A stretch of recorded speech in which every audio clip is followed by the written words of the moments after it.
ኦርቶዶክስን ወክለሽ እያወራሽ ስለሆነ ኦርቶዶክስ መጽሐፍ ቅዱስ አላት ወይ እያልኩ ነው። ምንድነው የሚባለው? ልጅ ለእናት ጡት ማጥባትን አስተማረች አሉ። እኔ ማርያምን ባመልካት ማርያም ራሷ ታዝንብኛለች። እኔ ማመልካት ጌታን ነው ማመልከው። ስርዓት ተማሩ። ትልልቅ ሰዎች ናቸው፣ ህጻናት አይደላችሁ። ትልልቅ ሰዎች ናቸው። አይ እየደረስሽ የምታወሪው ተረጋጊ። አንቺ የ40 ደቂቃ አውርተሽ አሁንም ልትሰብኪን ነው እንዴ? ክርስቲያኔ ቀጥታ ስገባ ኢየሱስን ብቻ ነው ጌታ አምላክ ያገኘሁት። ቅዱሳን በጌታ ፊት ለሚቆሙ መጽሐፍ ቅዱስ ክርስቶስ ራሱ ክብር ለሚገባው ክብር ስጡ ያለ አምላክ ስለሆነ ደግሞ ይቺ ቤተክርስቲያን ክብር ለሚገባው ክብር ትሰጣለች። ጌታን ልዑል የሆነውን አምላክ ለወለደችልን ለኢየሱስ ክርስቶስን ለወለደችልን ለእናታችን ለብጽሕት ለቅድስት ድንግል ማርያም ክብርና ምስጋናን እንሰጣለን። የጸጋን የአክብሮት ስግደትን እንሰግዳለን። ግን ሌላ አምላክ የለንም። ያለን አምላክ አንድ ጌታ አንድ ኢየሱስ ክርስቶስ አምላካችን ነው፣ ጌታችን ነው፣ መድኃኒታችን ነው። ሌላ አምላክ የለንም፣ ሌላ ጌታ የለንም። ሌላ ጌታ አምልኩ የሚሉን ሰዎች አሉ። በቃ በግድ ማርያምን አምልኩ የሚሉን፣ ቅዱሳንን አምልኩ የሚሉን በግድ። አይ እኛ እናመልካቸውም። እኔ ማርያምን ባመልካት ማርያም ራሷ ታዝንብኛለች። እኔ ማመልካት ጌታን ነው ማመልከው። ቤተክርስቲያን የሚያስተማረችኝ ይሄንን ነው። ኦርቶዶክስ ቤተክርስቲያን አሁን የተቀላቀልኩባት እውነተኛዋ የጌታ ቤተክርስቲያን ውስጥ ያገኘሁት ኢየሱስ ብቻ ነው የሚመለከው። ኢየሱስ ብቻ ነው ጌታ፣ ሌላ ጌታ የለም፣ ሌላ አምላክ የለም። ቅዱሳን ግን የጌታ ባሪያ የጌታ አገልጋዮች ይመሰገናሉ። ክብር ለሚገባው ክብር ስጡ ስለተባለ ክብር ይሰጣቸዋል። ይሄ ኃጢአት ከሆነ ይሄ በደል ከሆነ እንግዲህ እግዚአብሔር ይጠይቀን። ምክንያቱም ራሱ ነው አክብሮ ክብርን ያሳየን እንድናከብር። ራሱ አክብሯት ራሱ ከፍ አድርጓቸው እኛም እንድናከብራቸው አደረገ። እሱ ያከበራትን ያክል ኦርቶዶክስ ቤተክርስቲያን ማርያምን አታከብርም። ክርስቶስ ራሱ ያከበራትን ያክል ራሱ ከፍ ያረጋትን ያክል አንደኛው ይሄ ነው። ሁለተኛው ደግሞ ብዙ ጊዜ አሉባልታ አለ፣ ውጭ የሚሰማ አሉባልታና ወደ ቤተክርስቲያኗ ግን እኔ ገብቼ ባይኔ ያየሁት አንድ ጌታ አንድ አምላክ ኢየሱስ ክርስቶስ ብቻ የጌትነት ስግደት የጌትነት ክብር የሚሰጠው የአምልኮት ስግደት የአምልኮት ክብር የሚሰጠው የጌታችን እንደውም ስትጠራው ቤተክርስቲያን በጣም የትም ቦታ ሰምቼው አላውቅም። ለስም አጠራሩ ክብር ምስጋና ይግባው አምላካችን ጌታችን መድኃኒታችን ኢየሱስ ክርስቶስ ብላ በእንደዚህ አይነት አጠራር የምትጠራው ቤተክርስቲያን ናት። ስለዛ አንድ ጌታ አለ። በግድ አምልኮ አይቻልም፣ እናመልክ አንችልም። ዓለም ሁሉ ተሰብስቦ ከጌታ ውጭ ከኢየሱስ ክርስቶስ ውጭ ሌላ አምልኮ፣ ማርያምን አምልኮ፣ ገብርኤልን አምልኮ አናመልክም። እኛ በመጽሐፍ ቅዱስ ቤተክርስቲያን መጽሐፍ ቅዱስን ሙሉ በሙሉ ተቀብላ ሙሉ በሙሉ በትእዛዙ የምትሄድ ናት። መጽሐፍ ቅዱስ ላይ የምታምጽ ቤተክርስቲያን አይደለችም። ለምሳሌ እኔ የነበርኩበት ቤተክርስቲያን ሴት ልጅ እንድታስተምር እንድትሰብክ አልተፈቀደላትም። ጳውሎስ አልፈ እያለ አሁን አንቺ ምንድን ነው ያደረግሽው? እኔ አልሰበኩም። አሁን ጥያቄ ጠይቀኸኝ ጥያቄ ነው መልስ እየሰጠው ከሉ ስብከት አይደለም። እንድታስተምር አልፈቅድላትም ነው ያለው። ለምሳሌ ጳውሎስ እንድታስተምር የጌታ ትእዛዝ ነው። አሁን እኔ እየሰበኩ አይደለም። አጋጣሚ ከዚህ በላይ ምን ከዚህ በላይ አልሰበኩም። ጥያቄ ይቻላል። ለጠየቀኝ ጥያቄ ማብራራት። ቆይ እኔ መጨረስኩኝና ነው የምጠይቁኝ። አንዴ ልጨርስ። ጥያቄ አይ ቆይ እቀበላለሁ። አንዴ ልጨርስና ሐሳቤን ለተጠየቅኩት ጥያቄ ቅድም ሶፊ አንድ ነገር ብሎኛል። ምን ብሎኛል? እኛ ያለንበት ሀገር ነው የምንሰማው የምናየው። አዎ እኔ ቤተክርስቲያን ስገባ ቤተክርስቲያን የሰጠችኝ አንድ ጌታ ሰጠችኝ። ኢየሱስ ክርስቶስ ነው ጌታ። ኢየሱስ ክርስቶስ ነው አምላክ። ሌላ አምላክ የለም አለችኝ። ሌላ ጌታ የለም አለችኝ። እሱን ብቻ አምልኪው አለችኝ። እሱ ነው ጌታ አለችኝ። በቃ ቅዱሳንን ግን አክብሬያቸው አለችኝ። አክብሬያቸው፣ እሱ ያከበራቸውን አክብሬያቸው አለችኝ። እሺ አልኩኝ። በጌታ ፊት የሚቆሙ አይደለም ቅዱሳንን ወንድሜን እንኳን ማክበር እንዳለብኝ ወንድሜን አጠገብ ያለውን ወንድሜን እንኳን አከብረዋለሁ። ግን ደግሞ ለቅዱሳን ደግሞ ለየት ያለ አክብሮትን እሰጣለሁ። እግዚአብሔርም ክርስቶስም ለየት ያለ እነማን ናቸው ቅዱሳኑ? እሺ ቅዱሳንማ መላእክት፣ የጌታ ፊት ላይ የሚቆሙ የጌታ እናት፣ ሐዋርያት ሁሉም ቅዱሳን ናቸው። የተመረጡ ለክርስቶስ የኖሩ ገድላቸውን ተጋድለው ጨርሰው ያለፉ ሐዋርያት፣ ሰማዕታት፣ እነዚህን ሁሉ አከብራቸዋለሁ። እና ሶፊዬ ቅድም ለጠየቀኝ ጥያቄ ፓስተር ይቅርታችን እህታችን አውርታ ከወጣች ስተት ነው የሚሆነው። ጥያቄ ያለን እኛ እኮ ከኦርቶዶክስ የወጣን ልጆች እሷ ወደምታመልከው ጌታ መመለስ እንፈልጋለን። እንዳትወጪ ነው ሶል እየተናገረ ያለው፣ እንዳትወጪ ነው። አይ እንዳትወጪ ብቻሽን እንደ ሬዲዮ አውርተሽ እንዳትወጪ ብዬ ነው። ኖ ሶል እሷ እኮ ልትጠየቅ አይደለም የገባችው፣ ስለ ቤተክርስቲያን የተጠየቀችው ምስክርነት አውርታ መውጣት ዋሽታ መውጣት የለባትም። አልዋሸችም። ለምን ተዋሻለች? ብዙ ውሸት ነው ዋሸችው።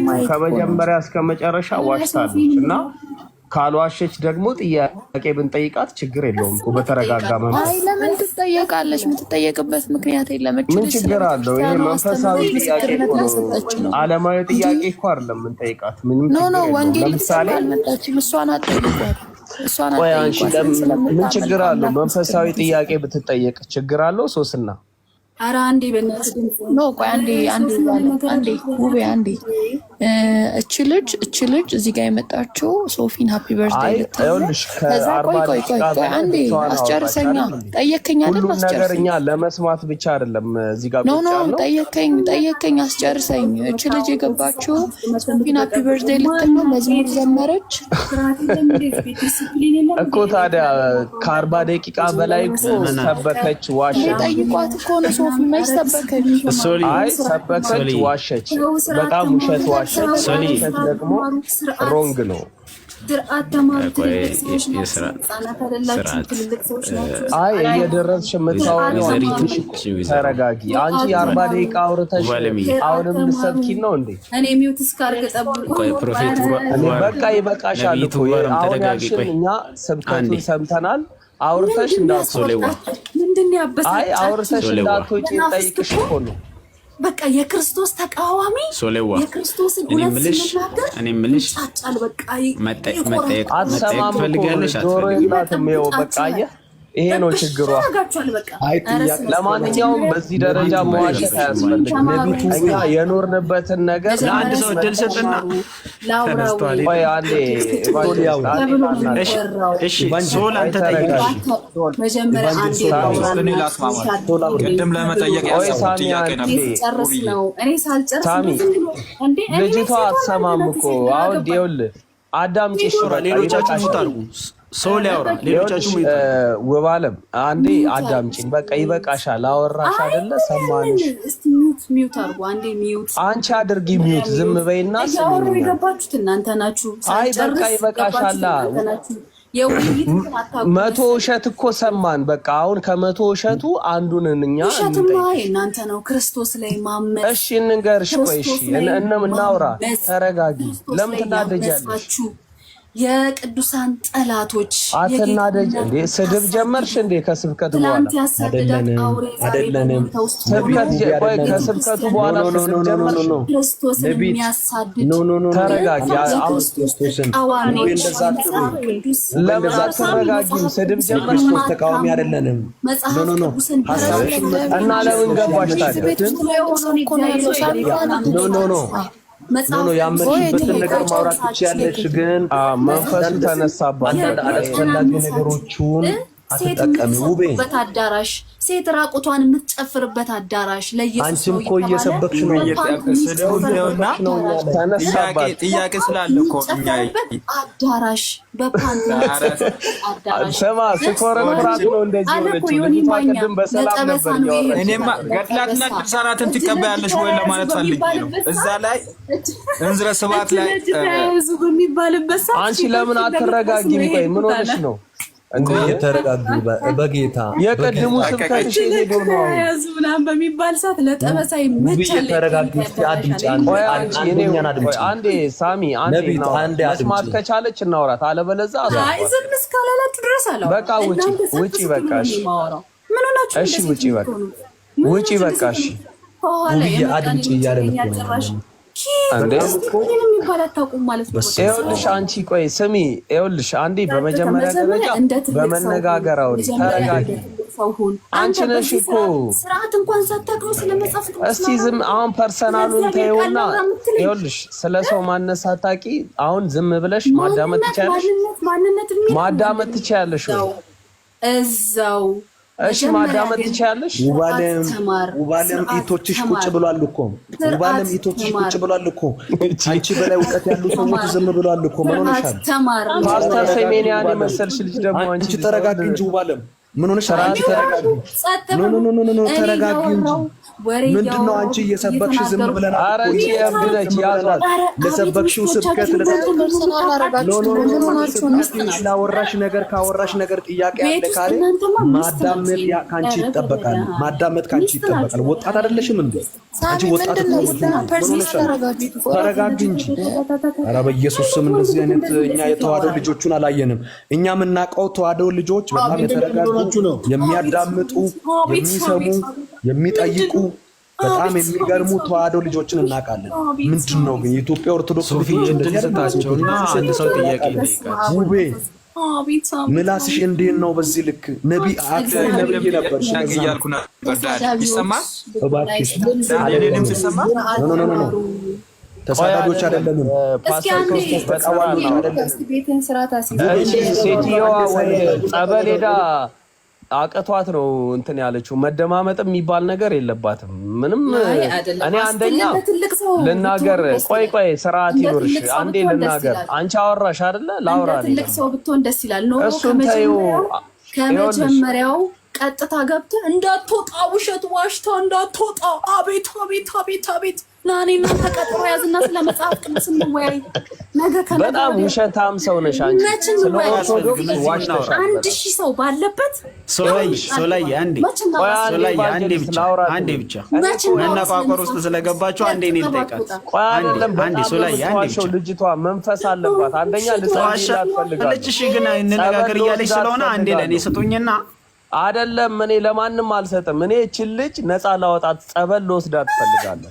ምክንያቱም እኔ ዞራ ተረጋጊ። ገስታውስ ምን ታረጋለሽ? እዛ ለምደሽ ነው ገስታውስ ነው እንደዚህ ያሳው የለመደ ያውቀዋል እሱን። ይኸውልሽ እኔ አሁን ልነግርሽ የምፈልገው ነገር አትነጋገሩ በእናታችሁ።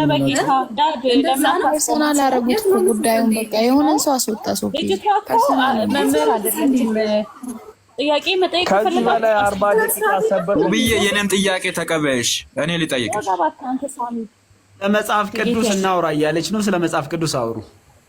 መጽሐፍ ቅዱስ አለሽ? ከኔ ጋር አውሪ። መጽሐፍ ቅዱስ አለሽ? መጽሐፍ ቅዱስ አለሽ? ከኔ ጋር ብቻ አውሪ። ዘናብ ከኔ ጋር አውሪ። መጽሐፍ ቅዱስ አለሽ?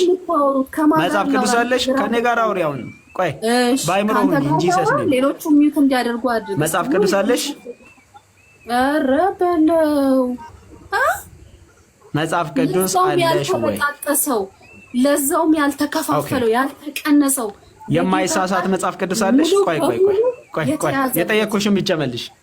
የማይሳሳት መጽሐፍ ቅዱስ አለሽ? የሚፈልገው ማን ነው? የመጀመሪያው ይኸው እኔ ማነክ? ማን ነው እኔ አይ ቲንክ እዚህ ጋር ሁለት ሰው ኢቫንጀሊስት ጋዲሳ። እሺ ከኔ ጋር ስለ መጽሐፍ ቅዱስ መወያየት ከኔ ጋር አውሪ። ከኔ ጋር ስለ መጽሐፍ ቅዱስ መወያየት እየጠየኩሽ ነው። መጽሐፍ ቅዱስ አለሽ እህቴ? እኮ ለነሳ እንዴት ከቴበሌ ሌላ መጽሐፍ ቅዱስ የማይሳሳት መጽሐፍ ቅዱስ አለሽ? ካለሽ ደግሞ የትኛው እኔ ቤትሽ ውስጥ መጽሐፍ ቅዱስ አለ አላልኩም። ኦርቶዶክስን ወክለሽ እያወራሽ ስለሆነ ኦርቶዶክስ መጽሐፍ ቅዱስ አላት ወይ እያልኩ ነው። ምንድነው የሚባለው? ልጅ ለእናት ጡት ማጥባትን አስተማረች አሉ። አንተ 100 ዓመት ሰባ። በጣም ጥሩ። እሺ የትኛው መጽሐፍ ቅዱስ ነው የማይሳሳተው መጽሐፍ ቅዱስሽ? የማይሳሳተው መጽሐፍ ቅዱስሽ የትኛው ነው? የማይሳሳተው መጽሐፍ ቅዱስሽ የትኛው ነው እህቴ? ቆይ ሶላ አንዴ። የማይሳሳተው መጽሐፍ ቅዱስ 1947 1980 2000 የትኛው ነው መጽሐፍ ቅዱስ? ትላንት መታ መጽሐፍ ቅዱስ ትክክለኛው የትኛው ነው አለች እህቴ። 70 እና 80 ዓመት ያልሞላት መታ መጽሐፍ ቅዱስሽ የትኛው ነው? ወንድ ልጅ ነው። 1947 የታተመው ነው። 80 የታተመ ነው። 2000 ላይ የታተመው ነው። የትኛው ነው መጽሐፍ ቅዱስሽ? ባይዘ ስለማታውቅ ነው እንደዚህ የምትስቀው። እግዚአብሔር ምስክሬ ነው። አይ ቆይ ምንም ስለማታውቅ ነው የምትስቀው። 1947 የታተመው ነው። እሺ ቆይ ጋር ኦኬ። በነገራችን ላይ የምታችም ያላችሁ ስሙ የኢትዮጵያ ኦርቶዶክስ ተዋሕዶ ቤተክርስቲያን አዳምጪ። የኢትዮጵያ ኦርቶዶክስ ተዋሕዶ ቤተክርስቲያን 2000 ከታተመው ውጪ ሌሎች መጽሐፍቶች በሙሉ የተሳሳቱ ናቸው፣ ከቤተክርስቲያኒቷ ትምህርት ጋር አይስማሙም ብላ አውግዛለች። እውነት የያዘ ሰው አይጮህም። ለምንድን ነው የምትጮኸው? ኦኬ ይሄንን እውነት የያዘ ሰው አይጮህም። ፖዚሽኔን እየተናገርኩ ነው። አንቺ ነብይ ተረጋጊ። ወሰንጋላ አለብሽ። እሺ መጽሐፍ ቅዱስሽ የትኛው ነው? መጽሐፍ ቅዱስሽ የትኛው ነው የማይሳሳተው? ሶሊ አንዴ የማይሳሳተው መጽሐፍ ቅዱስሽ የትኛው ነው? የማይሳሳተው መጽሐፍ ቅዱስሽ የትኛው ነው? 47 ነው? 80 ነው? 2000 ነው? ቀጥሽ ምን ጉድ ነው? ወሰንጋላ አለብሽ አንቺ። እርግጠኛ ነኝ ፍቅረኛ ያላችሁ እናንተ ሰዎች ወይ ሚስት ይኖራችኋል። አዳልሞት ያለብሽ ጋር የምትግባቡት ሰው እንዴት በዚህ ልክ ቀጥ የማይሳሳተው መጽሐፍ ቅዱስሽ የትኛው ነው?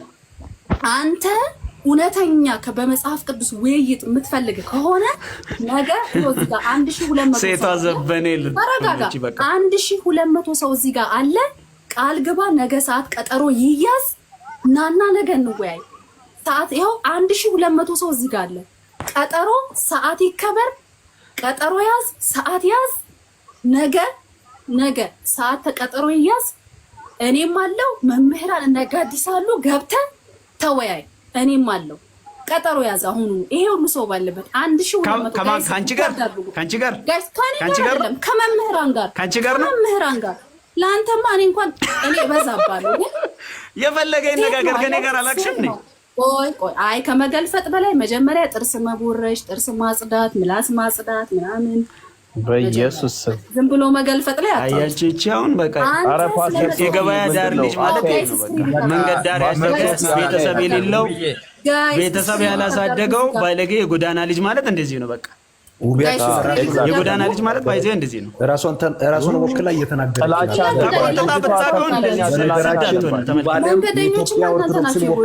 ራሷን እጅ አይደለም ስለ መጽሐፍ ቅዱስ ከኔ ጋር የሚነጋገር ብላ የጠየቀችው ራሷ ናት። መሰረት የሌላችሁ መሰረት